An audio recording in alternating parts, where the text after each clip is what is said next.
ಕಾರ್ಯಕ್ರಮವಾಗಿ ರಾಜ್ಯದಲ್ಲಿ ದೇಶದಲ್ಲಿ 2 ಕಡೆ ಅನುಷ್ಠಾನಗೊಳಿಸ್ತಾ ಇದ್ದೀವಿ. ಅದು ಮಧ್ಯಪ್ರದೇಶ ಒಂದು ರಿಮೋಟ್ ಬ್ಲಾಕ್ ಮತ್ತೆ ಇನ್ನೊಂದು Hunsur. We are all lucky that ಹುಣಸೂರ್ನೇ ಸೆಲೆಕ್ಟ್ ಮಾಡ್ಕೊಂಡಾರೆ ಈ ಕಾರ್ಯಕ್ರಮವನ್ನ. ಇದು ರೆಗ್ಯುಲರ್ ಅಂದ್ರೆ ರಿಸರ್ಚ್ ಬೇಸ್ಡ್ ಅಲ್ಲ, ಇದು ಆಕ್ಷನ್ ರಿಸರ್ಚ್ ಬೇಸ್ಡ್. ಅಂದ್ರೆ ಕ್ರಿಯೆ ಮತ್ತೆ ಪ್ರಕ್ರಿಯೆಗಳನ್ನ ಯಾವ ರೀತಿ ಆಲೋಚಿಸಿ ಅವಲೋಕಿಸಿ ಆ ಕಾರ್ಯಕ್ರಮಗಳನ್ನ ಮುಂದಿನ ದಿನಗಳಲ್ಲಿ ಪೈಲಟ್ ಎಸ್ಕಲೇಟ್ ಮಾಡಲಿಕ್ಕೆ ಸಹಕಾರಿ ಆಗುತ್ತೆ ಅನ್ನೋದಕ್ಕೆ ಏನಾದರೂ ಒಂದು ಸೌಂಡ್ ಸಾಲಿಡ್ ಬೇಸ್ ಅಂತ ಒಂದು ತಾಲೂಕು ಬೇಕಾಗುತ್ತೆ. ಮೇಬಿ ತಾಲೂಕು ಯಾವುದು ಅಂತಂದ್ರೆ ಹುಣಸೂರು ಖಂಡಿತವಾಗೂ ನಮ್ಮ ಏನು ಆರ್ಮಿ ಇದೆ, ಆರೋಗ್ಯ ಇಲಾಖೆಗೆ ಸಂಬಂಧಪಟ್ಟಂತ ಆರ್ಮಿ, ಆಶಾ, ಅಂಗನವಾಡಿ, ನಮ್ಮ ಪಂಚಾಯತ್ ಅವರು ಮತ್ತೆ ಇನ್ನೂ ಕೆಲವೊಂದು ಎಜುಕೇಶನ್ ಡಿಪಾರ್ಟ್ಮೆಂಟ್, ಕೆಲವೊಂದು ಇಲಾಖೆಗಳ ಸ್ಥಳೀಯವಾಗಿ ಕೆಲಸ ಮಾಡ್ತಾ ಇರೋ ಸಿಬ್ಬಂದಿ ಏನಿದ್ದೀರಿ, ಖಂಡಿತವಾಗೂ ಈ ಕಾರ್ಯಕ್ರಮ ಮತ್ತೆ ನಮ್ಮ ಸಂಜೀವಿನಿ ಸ್ವಸಹಾಯ ಸಂಘಗಳೇನಿದ್ದೀರಿ, ಖಂಡಿತವಾಗೂ ಕೂಡ ಈ ಕಾರ್ಯಕ್ರಮವನ್ನು ನೀವು ಯಶಸ್ವಿಗೊಳಿಸಲಿಕ್ಕೆ ನೀವು ಸಹಕಾರ ಮಾಡೇ ಮಾಡ್ತೀರಾ ಅಂತ ನನಗೆ 100% ಭರವಸೆ ಇದೆ. ಯಾಕೆ ನಾನು ಈ ಮಾತು ಹೇಳ್ತೀನಿ ಅಂತ ಹೇಳಿದ್ರೆ, ಮೇ ಬಿ ನಾನು ವೇದಿಕೆಯಲ್ಲಿರುವಂಥ ಗಣ್ಯರಿಗೆ ನಮ್ಮ ಬಸವರಾಜ್ ಅವರಿಗೆ ಮತ್ತೆ ನಮ್ಮ ನಾಗರಾಜ್ ಅವ್ರ ಸರ್ಗೆ ಹೇಳಕ್ಕೆ ಇಷ್ಟಪಡ್ತೀನಿ. ಹುಣಸೂರು ತಾಲೂಕಿನ ಬಹಿರ್ದೆಸೆ ಮುಕ್ತ ತಾಲೂಕನ್ನು ಮಾಡಲಿಕ್ಕೆ ಎಷ್ಟು ಕಷ್ಟ ಇತ್ತು, ಯಾವ ರೀತಿ ನಾವು ಮೈಸೂರು ಜಿಲ್ಲೆಯ ಜಿಲ್ಲಾ ಪಂಚಾಯತ್ ವತಿಯಿಂದ ಚಾಲೆಂಜಸ್ ತಗೊಂಡು ನಾವು ಇದನ್ನ ಮಾಡಲೇಬೇಕು ಅಂತ ಹಠ ತಪ್ಪಿ ಕೆಲಸ ಏನಾದರೂ ಮಾಡಿದ್ವಿ.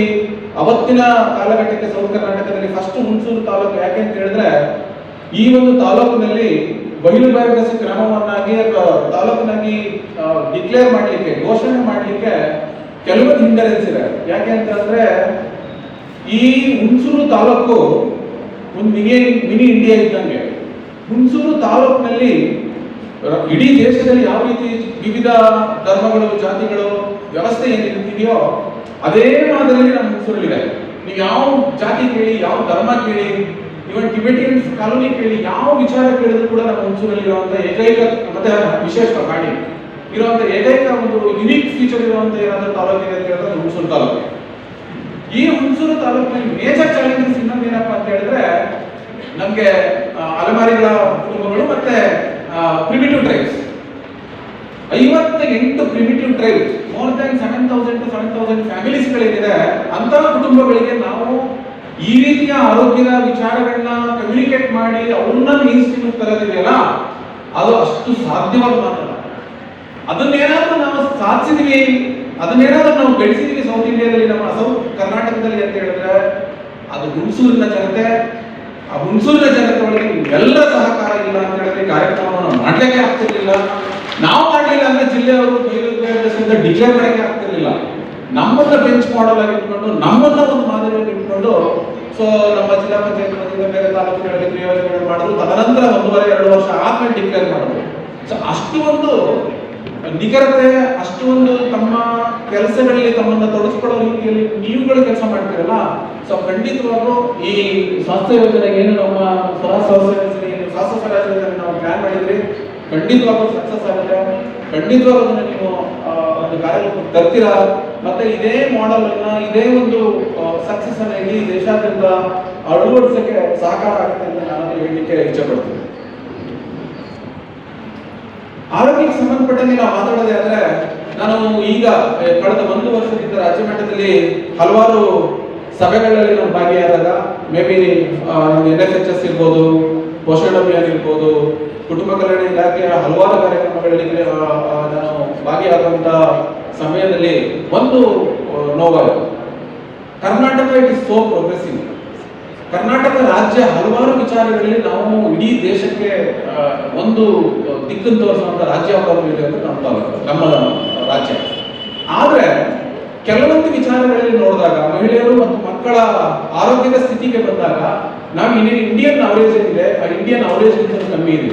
ರೀಸೆಂಟ್ ನಾನು ಪೋಷಣ ಅಭಿಯಾನ ಮತ್ತೆ NFHS ರಿವ್ಯೂಗೆ ನಾನು ಮನೆಯ ಕಾರ್ಯದರ್ಶಿಗಳ ಸಭೆಯಲ್ಲಿ ನಾವು ಹೋದಾಗ ನನಗೆ ಅದೊಂದು ಬೇಜಾರಾಯಿತು. ಏನಪ್ಪ, ಇಲ್ಲ ನಮ್ಮ ಡೆಫಿನೆಟ್ ನಮ್ಮ ಸ್ಟೇಟ್ ತುಂಬಾ ಮೇಲಿರುತ್ತೆ ಅಂತ ಹೇಳಿದ್ರೆ, ಇಲ್ಲ ನಮ್ಮ ಸ್ಟೇಟ್ ಇಂಡಿಯನ್ ಅವರೇಜ್ ಏನಿದೆಯೋ ಅವರೇಜ್ಗಿಂತ ನಾವು ತುಂಬಾ ಕಡಿಮೆ ಇದ್ದೀವಿ. ಯಾವ ವಿಚಾರದಲ್ಲಿ ಕಡಿಮೆ ಇದೀವಿ ಅಂತ ನೀವು ನೋಡೋದೇ ಆದ್ರೆ, ಸ್ಟಂಟಿಂಗ್ ಏನು ದೇಶದ ಅವರೇಜ್ 34% ಇದ್ರೆ ನಮ್ದು 35% ಇದೆ. ಎರಡನೇ ವಿಚಾರ ನೀವು ನೋಡೋದೇ ಆದ್ರೆ ವೇಸ್ಟಿಂಗ್, ಅದು ಕೂಡ ಅಷ್ಟೇ 28-29 ನ್ಯಾಷನಲ್ ಅವರೇಜ್ ಇದೆ, ನಾವು 33 ಇದ್ದೀವಿ. ಮತ್ತೆ ಇನ್ನೊಂದು malnutrition, it is really high. ನೀವೇನು ಸ್ಟೆಂಟಿಂಗ್ ಮೇ ಬಿ ನೀವು ರಿಯಲ್ ಡೇಟಾ ಕೊಡ್ತೀರಾ ಅಂತ ಅನ್ಸುತ್ತೆ, ರಾಜ್ಯದಲ್ಲಿ ಬೇರೆ ರಾಜ್ಯದಲ್ಲಿ ರಿಯಲ್ ಡೇಟಾ ಕೊಡ್ತಾರೆ ಇರ್ಬೋದು ನನಗೆ ಗೊತ್ತಿಲ್ಲ. Based on our statistics, both portion of ವರದಿಗಳನ್ನ ನಾವು ನೋಡೋದಾದ್ರೆ ನಾವೆಲ್ಲೋ ನಮ್ಮ ರಾಜ್ಯದಲ್ಲಿ ಇನ್ನೂ ಹೆಚ್ಚಿನ ರೀತಿಯ ಕೆಲಸಗಳಾಗಬೇಕು, ಹೆಚ್ಚಿನ ರೀತಿಯ ಮಹಿಳೆಯರಿಗೆ ಮತ್ತು ಮಕ್ಕಳಿಗೆ ಮತ್ತು ಹಿರಿಯ ನಾಗರಿಕರಿಗೆ ನಾವು ಸರಿಯಾದ ರೀತಿಯ ಕಾರ್ಯಕ್ರಮಗಳನ್ನ ತಲುಪಿಸಲಿಕ್ಕೆ ಅಥವಾ ಅವ್ರನ್ನ ತೊಡಗಿಸ್ಕೊಳ್ಳಿಕ್ಕೆ ಈ ಒಂದು ಏನು ಸ್ವಾಸ್ಥ್ಯ ಸ್ವರಾಜ್ ಯೋಜನೆಯ ಮುಖಾಂತರ ಖಂಡಿತವಾಗೂ ನೀವು ಅವ್ರನ್ನ ರೀಚ್ ಆಗಲಿಕ್ಕೆ ಒಂದು ಸಹಕಾರ ಮಾಡಿದ್ರೆ ಖಂಡಿತವಾಗೂ ಇದಾಗುತ್ತೆ. ಇನ್ನೊಂದು ಪ್ಯಾಥೆಟಿಕ್ ಏನಂತಂದ್ರೆ ಮೊಟಾಲಿಟಿ ರೇಟ್ ನೋಡಿದ್ರೆ ಕನ್ಸಿಡರಬಲಿ ಡಿಕ್ರೀಸ್ ಆಗಿದೆ. ಈಗ 28 ಔಟ್ ಆಫ್ 1000 28 ಮಕ್ಕಳುಗಳು ಸಾಯ್ತಾ ಇದ್ದಾರೆ. ಸೊ ನೀವು ಬಿಲೋ 5 ಗೆ ನೋಡಿದ್ರೆ 32ರಿಂದ 30 ಕಮ್ಮಿ ಆಗಿದೆ. But still it is lesser than national average. ನಮ್ಮಂತ ಪ್ರೋಗ್ರೆಸಿವ್ ಸ್ಟೇಟ್, ನಮ್ಮಂತ ಟೆಕ್ನಾಲಜಿ ಮುಂದೆ ಇರುವಂತ ದೇಶ, ರಾಜ್ಯ, ಆರ್ಥಿಕವಾಗಿ ನಾವು ಮುಂದೆ ಇರುವಂತ 3 ಅಥವಾ 4ನೇ ಸ್ಥಾನದಲ್ಲಿರುವಂತ ರಾಜ್ಯ. ಸೊ ಈ ಮಟ್ಟದ ಸ್ಟ್ಯಾಟಿಸ್ಟಿಕ್ಸ್ ನೋಡಿದಾಗ ಎಲ್ಲೋ ಬೇಜಾರಾಗುತ್ತೆ. ಖಂಡಿತವಾಗಿ ಈ ನಿಟ್ಟಿನಲ್ಲಿ ನಮ್ಮ ರಾಜ್ಯದ ಏನು ನಾವು ಸ್ಟೇಕ್ ಹೋಲ್ಡರ್ಸ್ ಅವಾಗಲೇ ನಮ್ಮ ಬಸವರಾಜ್ ಹೇಳಿದ್ರಲ್ಲಿ ಆರೋಗ್ಯ ಅಂದ ತಕ್ಷಣ ಆರೋಗ್ಯ ಇಲಾಖೆ ಒಂದಲ್ಲ. ಸೊ ಆರೋಗ್ಯ ಇಲಾಖೆಯ ಜೊತೆಗೆ ಎಲ್ಲ ಇಲಾಖೆಗಳು ಪ್ರಮುಖವಾಗಿ ನೀವು ಮಹಿಳಾ ಮತ್ತು ಮಕ್ಕಳ ಕಲ್ಯಾಣ ಇರ್ಬೋದು, ಅಡಿಕೆ ವಿಶೇಷವಾಗಿ ಅರ್ಬನ್ ಭಾಗದಲ್ಲಿ ಯುಡಿ ಏನು ಅರ್ಬನ್ ಡೆವಲಪ್ಮೆಂಟ್ ಲೋಕಲ್ ಬಾಡೀಸ್ಗಳಿದೆ ಆ ಬಾಡಿಗಳಿರ್ಬೋದು, ಸ್ಥಳೀಯ ಸಂಸ್ಥೆಗಳಿರ್ಬೋದು, ನಾಗರಿಕ ಸೇವಾ ಸಂಸ್ಥೆಗಳು. ಉದಾಹರಣೆಗೆ ನಮ್ಮ ಜೊತೆ ಹೆಚ್ಚು ಕಡಿಮೆ ಪಂಚಾಯತ್ ರಾಜ್ ಇಲಾಖೆ ಜೊತೆಗೆ ಸುಮಾರು 21 ಜನ ನಾಗರಿಕ ಸೇವಾ ಸಂಸ್ಥೆಗಳು ಟೈಅಪ್ ಆಗಿರುತ್ತೆ related to palliative care. Palliative care one of the wonderful program ನಾವು ಇನಿಷಿಯೇಟ್ ಮಾಡ್ತಾ ಇದ್ದೀವಿ. ಅಗೇನ್ ನಾವು the ಕಿಲ್ಪ್ is another program in northern part of ಕರ್ನಾಟಕದಲ್ಲಿ 3 ರಾಜ್ಯಗಳಲ್ಲಿ ಮಾಡ್ತಾ ಇದ್ದೀವಿ. ಕಿಲ್ಪ್ ಏನಪ್ಪ ಅಂತ ಹೇಳಿದ್ರೆ ಮೋಸ್ಟ್ ವಲ್ನರಬಲ್ ಪೂವರ್ನ ಐಡೆಂಟಿಫೈ ಮಾಡೋದು. ಅದು ಮೇ ಬಿ ಕೇರಳ ಒಂದೇ ರಾಜ್ಯ ಮಾಡಿರೋದು ಇಡೀ ರಾಷ್ಟ್ರದಲ್ಲಿ. ಅದನ್ನು ಬಿಟ್ಟರೆ ನಾವು ಕರ್ನಾಟಕ ರಾಜ್ಯದವರು ಇವಾಗ ಇನಿಷಿಯೇಟಿವ್ ತಗೊಂಡಿದ್ದೀವಿ. ಮಾನ್ಯ ಅವರ ಒಂದು ಅಧ್ಯಕ್ಷತೆಯಲ್ಲಿ ಈ ಕಿಲ್ಪ್ ಪ್ರೋಗ್ರಾಮ್, ನಾರಿ ಕಿಲ್ಪ್ ಪ್ರೋಗ್ರಾಮ್ ತಗೊಂಡಿದ್ದೀವಿ. ಈ ಪ್ರೋಗ್ರಾಮ್ ಮುಖಾಂತರ ಈ ಮೋಸ್ಟ್ ವಲ್ನರಬಲ್ ಅಂದ್ರೆ ಏನಂದ್ರೆ ಸಿಂಪಲ್ ಆಗಿ ನಾನು ಹೇಳ್ತೀನಿ, ಯಾವ ಊರಿನಲ್ಲಿ ಒಬ್ಬ ವ್ಯಕ್ತಿ ಯಾರು ಇಲ್ಲದೇ ಇರೋರು, ಅವ್ರು ಅನಾಥರು, ಅವ್ರಿಗೆ ಯಾರು ಇಲ್ಲ, ಅಪ್ಪ ಅಮ್ಮ ಇಲ್ಲ ಅಥವಾ ಬಂಧು ಬಳಗಗಳಿಲ್ಲ ಅಥವಾ ಎಲ್ಲ ಇದ್ರು ಅವ್ರನ್ನ ನೋಡ್ಕೊಳ್ಳಲ್ಲ ಅಂತ ಫ್ಯಾಮಿಲಿಗಳನ್ನ ಐಡೆಂಟಿಫೈ ಮಾಡಿ ಅವರಿಗೆ ಸರ್ಕಾರದ ಕಾರ್ಯಕ್ರಮಗಳನ್ನ ಯಾವ ರೀತಿ ಅವ್ರಿಗೆ ತಲುಪಿಸ್ಬೇಕು, ಎಂಟರ್ಟೈನ್ಮೆಂಟ್ಗಳನ್ನ ನಮ್ಗೆ ಯಾವ ರೀತಿ ಅವ್ರಿಗೆ ಕೊಡಬೇಕು, ಆಮೇಲೆ ಅವ್ರ ಆಸ್ತಿಗೆ ಸಂಬಂಧಪಟ್ಟಿರ್ಬೋದು, ಮನೆಗೆ ಸಂಬಂಧಪಟ್ಟಿರ್ಬೋದು, ಯಾವ ರೀತಿ ಸರ್ಕಾರದ ಎಂಟರ್ಟೈನ್ಮೆಂಟ್ಗಳನ್ನ ಅವ್ರಿಗೆ ತಲುಪಿಸ್ಬೇಕು, ಮತ್ತೆ ಯಾವ ರೀತಿ ಅವ್ರಿಗೆ ಆರೋಗ್ಯ ಕಾರ್ಯಕ್ರಮಗಳನ್ನ ಲಿಂಕ್ ಮಾಡಬೇಕು, ಯಾವ ರೀತಿ ಸೋಷಿಯಲ್ ಸೆಕ್ಯೂರಿಟಿ ಸ್ಕೀಮ್ಗಳನ್ನ ನಾವು ಅವರಿಗೆ ಲಿಂಕ್ ಮಾಡಬೇಕು ಅಂತ ಹೇಳಿ ಇವಾಗ 3 ಜಿಲ್ಲೆಯಲ್ಲಿ ನಾವು ಕಾರ್ಯಕ್ರಮ ಮಾಡ್ತಾ ಇದ್ದೀವಿ. One of the shocking news ಏನಪ್ಪಾ ಅಂತ ಹೇಳಿದ್ರೆ, ಸುಮಾರು ಈಗ ನಮ್ಮ 3 ಜಿಲ್ಲೆಯಲ್ಲಿ ಹೆಚ್ಚು ಕಡಿಮೆ ನಾವು 40 ಗ್ರಾಮ ಪಂಚಾಯತಿಗಳಲ್ಲಿ ಸರ್ವೆ ಮಾಡಿರೋದು ನೋಡಿದ್ರೆ